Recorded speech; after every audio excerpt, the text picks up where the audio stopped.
નવસારી શહેરના દશેરા ટેકરી વિસ્તારમાં લાગી ભીષણ આગ। બાલાપીર દરગાહ પાસે એક ઘરમાં આગ લાગી। આગ લાગતા વિકરાળ સ્વરૂપ ધારણ કર્યું આગે।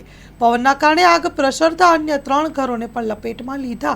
ફાયરનો કોલ મળતાની સાથે જ નવસારી ફાયર બ્રિગેડની ટીમ ઘટના સ્થળે પહોંચી પાણી અને ફોર્મનો મારો ચલાવીને આગ ઉપર કાબુ મેળવવાના પ્રયત્નો શરૂ કર્યા। 3 ફાયર ફાઇટર ઘટના સ્થળે પહોંચી આગ ઉપર મેળવવાના કાબુ શરૂ કર્યા છે। Story report by Sunil Navsari. મારું નામ છે નંદલાલ ટંડેલ। કેટલા કે કોલ આવ્યો, શું ઘટના બની? 1:40 ફાયર ડિપાર્ટમેન્ટને કોલ મળતા દશેરા ટીકડી બાલાપીર મંદિર બાજુમાં ઝુંપડપટ્ટીમાં આગ લાગેલી હતી। અમે તાત્કાલિક ફાયર ફાઇટર લઈને ફાયરના જવાનો સહિત આગ બુઝાવવાની કામગીરી શરૂ કરેલી હતી અને અમને જણાવ્યું કે વધારે પાણીની જરૂરિયાત છે તો અમે બીજા ફાયર ફાઇટર બી મંગાવી લીધા અને વોટર વર્ક્સના જે વોટર ટેન્કર છે એ બી મંગાવી લીધા। હાલમાં આગ કાબુમાં છે ને હાલમાં કુલિંગનું કામગીરી ચાલુ છે। શું હતું સામાન? વધારે સામાનમાં ઘર વખરી હતી અને જે ભંગાર જેવું હતું। શું નામ તમારું? રૂબીના શું થયું? રૂબીના रुस्तम खाटी।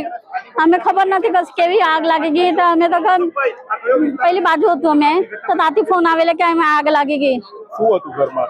શું અમારા રવિવારનો માલ વેચવાનો હતો। શું હતું ખાસ કરીને રવિવારનો માલ વેચે। અમે ગરીબ માણસ છે, મારા ઘરવાળા ભંગારનો બી ધંધો કરે અને પછી માલ આવે અમારા ભંગારનો વેચે બી અને નવા બી માલ હતો અમારા। હા, કેટલો માલનું નુકસાન? તો બહુ બધા નુકસાન થઈ ગયેલા અમારા તો। 27 તારીખે લગન છે મારી બોયરીના। કેટલી કિંમતી સામાન અંદર છે? બહુ બધા રહેવાના મારા બધા કિંમતી સામાન હતો।